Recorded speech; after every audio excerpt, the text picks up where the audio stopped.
برائی نہ ہو اور جس بندے کے پاس علم ہو اور اللہ کے اسم کی برائی کو نہ دیکھے وہ شیطان ہی ہے۔ تمہارے ساتھ اللہ کے اسم کام کرتے ہیں، جس بندے کے ساتھ اللہ کے اسم کام کر رہے وہ اسم کی وجہ سے ہم نے اسے سلام کر دیا، مٹی تو کام ہی نہیں کر رہی، مٹی تو بیکار ہے، اسے سعادت عطا فرمائی اللہ نے اپنے اسموں کے ذریعے کام کی۔ جب اس بندے کو اللہ نے اپنے اسموں کے کام بتا دیے، میرے اسم یہ کام کرتے ہیں، تو اس نے فخر کیا اپنے رب کے اوپر۔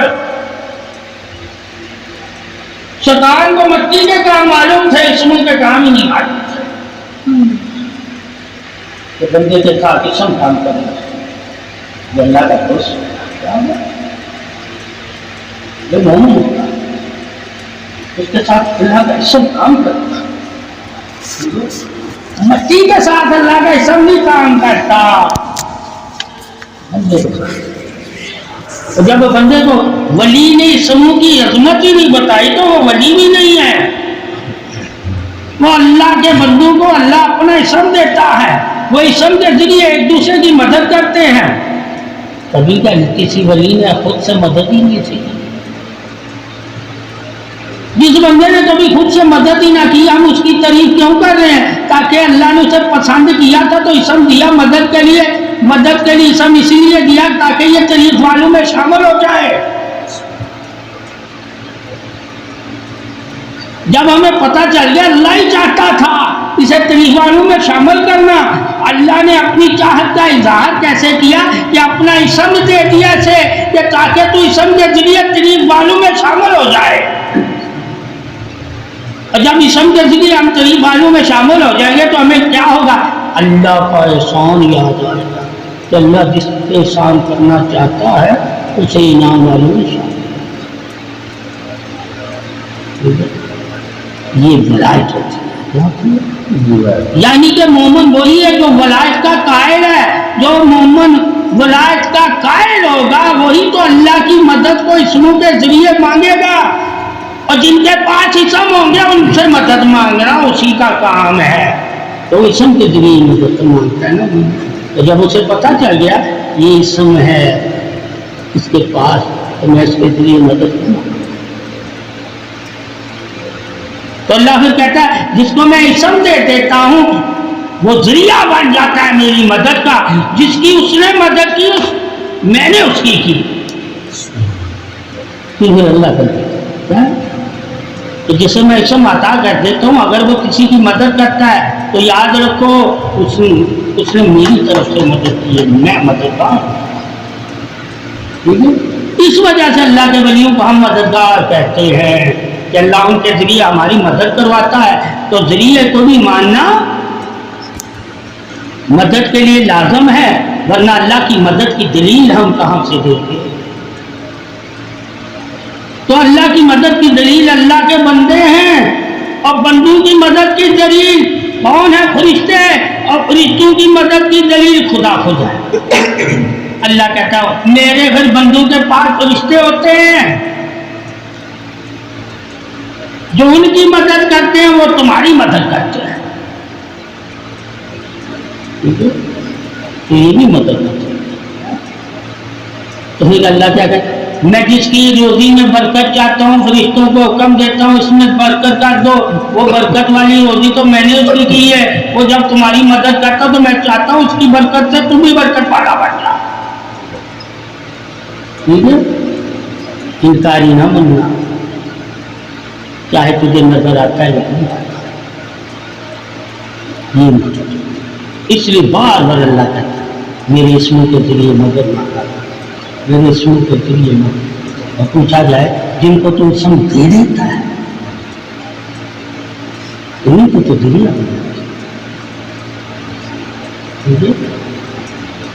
تو اللہ نے کہتا ہے جن کو میں نے اسم دے دی ٹھیک ہے وہ میرے اسم کے ذریعے دوسروں کی مدد کرنے لگ جاتے ہیں۔ مانگنا اور کرنے میں فرق ہے۔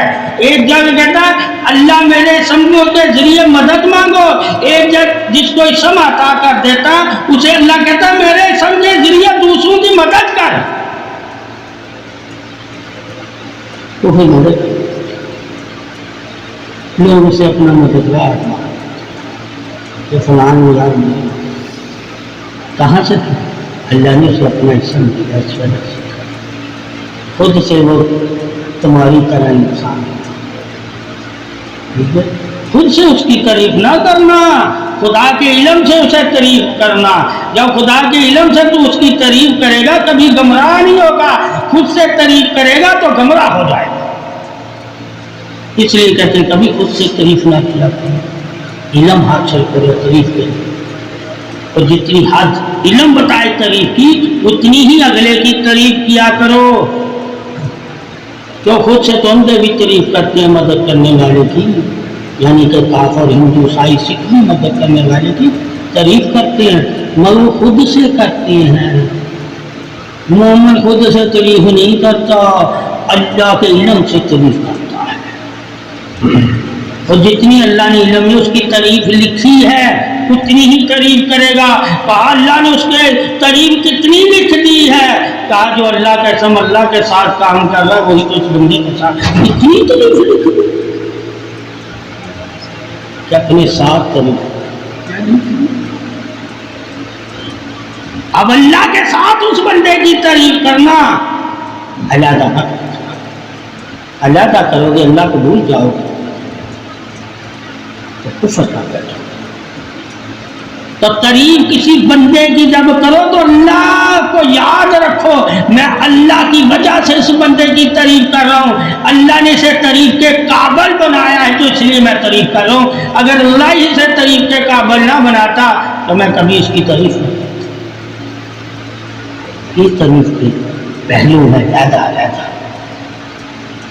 اس لیے اللہ کہتا ہے میری بنی ہوئی چیزیں کی بھی تعریف کیا کرو. کس کے لیے؟ کہ میں نے اسے بنایا ہے. جب تم یہ جانتے ہو کہ میں نے اسے بنایا ہے تو جب تم تعریف کرو گے تو میں ہی خوش ہوتا ہوں. ٹھیک ہے؟ تو جب جڑی بوٹیوں کی تعریف سے بھی اللہ خوش ہو سکتا ہے تو بندے کی تعریف سے بھی خوش ہو. تم بنایا جب ہمیں علم دے دیا اللہ نے کہ میں نے بنایا ہے. اس لیے بنایا تاکہ یہ میری تعریف کرے. کیا کرے؟ میری تعریف کرے. اور وہ بھی ہیں جن کو میں نے بنایا ہے وہ میری تعریف سے جلتے ہیں، انہیں آگ لگتی ہے. ان کی تعریف نہ کرنا. ٹھیک ہے؟ جیسے خبیث، خباث، خناس، شیطان، نمرود، ایسے ان کے سامنے جب تعریف کرو گے ٹھیک ہے تو وہ میری تعریف سے آپ بھی بھولا ہو جائے گا، تمہیں مارنے لگ جائیں گے.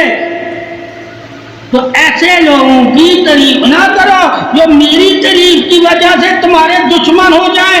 وہ میرے بھی دشمن ہیں جو تمہارے دشمن ہیں. ٹھیک ہے؟ تو تعریف کی وجہ سے جان جانا کچھ دشمن بھی بن جاتے ہیں. بن جاتے ہیں دشمن بھی بن جاتے ہیں. تو تم جب تعریف کرو گے تم ان دشمنوں کو جان جاؤ گے یہ دشمن ہے اللہ کے. کیونکہ ان کے چہرے آگ بگولا غصے میں آ جائیں. کیا آ جائیں گے؟ غصے میں آ جائیں. تو میری تعریف دلوں کا اطمینان ہے، غصہ نہیں ہے. اور جو میری تعریف سن کے جن کے دل ٹھنڈے اطمینان پائیں، خوشی پائیں، محسوس کریں اور خوش ہو جائیں وہ میرے بندے ہیں. اور جو میری تعریف کر کے خوش نہ ہو وہ شیطان کے بندے ہیں. تو تمہیں اب اللہ کے بندوں میں اور شیطان کے بندوں میں بھی فرق رکھنا ہے. پھر تمہیں پتہ چلے گا تعریف کس کے سامنے کرنی چاہیے اور کس کے سامنے کرنی نہیں چاہیے. تو تعریف بھی ہر جگہ کرنے کی اجازت نہیں ہے. کہیں کہا اللہ نے خاموشی اختیار کر لینا، تیری تعریف کی وجہ سے فساد اور قتل و غارت گری نہ ہو جائے تو وہاں بہتر ہے خاموش دعا کرنا.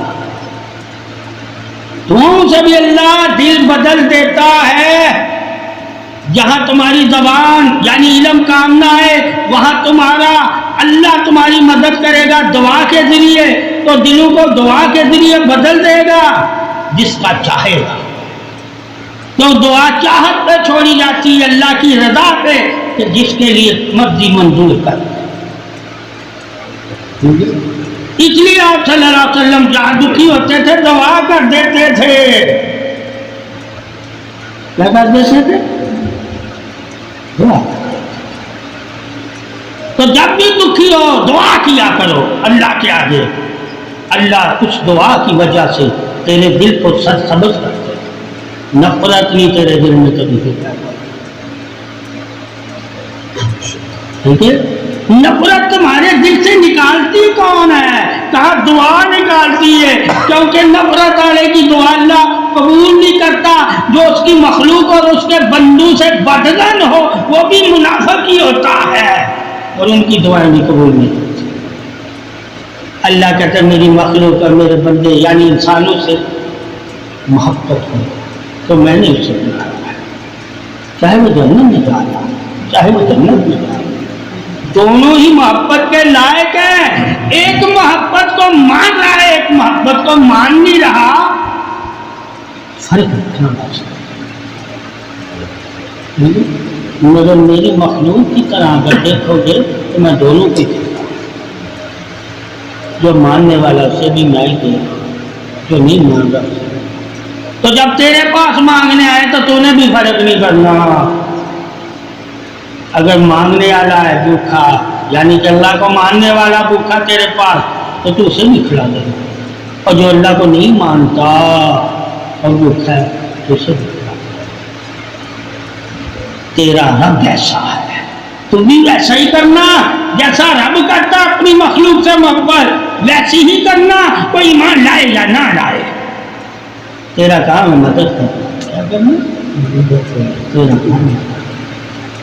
جب تو مدد کرے گا تو ظالم بھی تیری تعریف کرے گا. تو مان لائے جانا مگر تیرے احسان کو یاد رکھے. اس وجہ سے اللہ کہتا ہے سب سے پہلے میرے اسموں کو تلاش کرو. اگر میں نے تمہیں علم دیا ہے، اگر علم رکھ کے بھی میرے اسموں والوں کو نہیں جانتے تو تم میرے قرب میں کیسے آتے؟ قرب ہی تو میرا حصہ ہے، وہی تو میرے پاس ہے. جس بندے کو میں نے اپنا حصہ دیا ہوگا وہی تو میرے پاس ہے. جب اس کے پاس بیٹھو گے تو یقین کرنا میرے پاس بیٹھے ہو تاکہ کیونکہ میں نے اپنا اسم اسے عطا کیا ہوا ہے. عطا ہی تو میری ہے اس لیے اسے راضی کرنا بھی میرے لیے کرنا، اپنے لیے راضی نہ کرنا.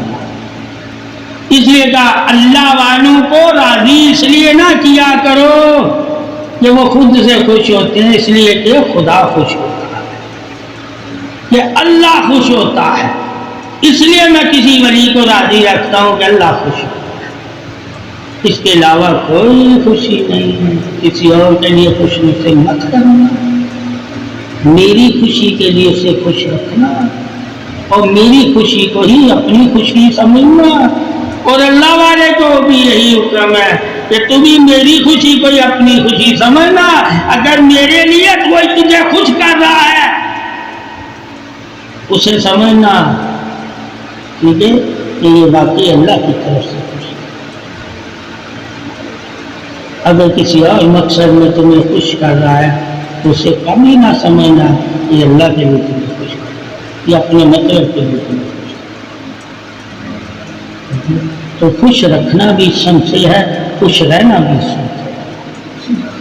جب اسم سے ہی تم نے خوش رہنا ہے اور اسم کو ہی تم نے خوش رکھنا ہے پھر اللہ تجھ سے خوش ہوتا ہے. پھر اللہ تجھ سے خوش ہوتا. ذریعہ اسمی بنا ولایت کا. جس ولی کو اسم نہ ملا ہو وہ ولی نہیں ہو سکتا.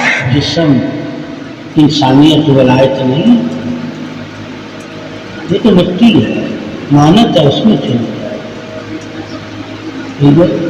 اسم ولایت ہے جس کو اسم ملا ہو. اور اسم ملنے کی دلیل کیا ہے کہ جس کو جیسا اسم ملا ہوگا وہ اسی طرح نظر آئے گا. وہ کام کرتا ہوگا. تو جب وہ کام کرتا نظر آئے تو سمجھ لو اللہ نے اس کو وہ اسم دیا اس لیے کام کر رہا. اگر دیا نہ ہوتا کام کی کرتا. ٹھیک ہے, دیا نہیں ہوتا. ثابت ہوا ہم کسی کی بھی تعریف کام کی کریں گے تو ہم یہ بھی سوچیں گے کہ اللہ نے اسے سعادت دی تھی تو یہ نماز پڑھنے آیا ہے, اس لیے ہم اس کی تعریف کریں کہ اللہ نے اسے پسند کیا. ٹھیک ہے, ورنہ یہ کیا ہے, ہم اس کی کیوں تعریف کریں؟ ہم تو اللہ کی تعریف کرتے ہیں. جس میں اللہ کی تعریف ہم نے پائی اس لیے اس کو بھی سلام. یہ ہے عظمت اسموں کی. اور علم تمہیں اسموں کی عظمت بتائے گا. اور جب علم رکھتے بھی تم اسموں والوں کے پاس نہیں آؤ گے, ٹھیک ہے, تو تمہیں کیسے پتہ چلے گا کہ علم کام کیسے ہوتا ہے.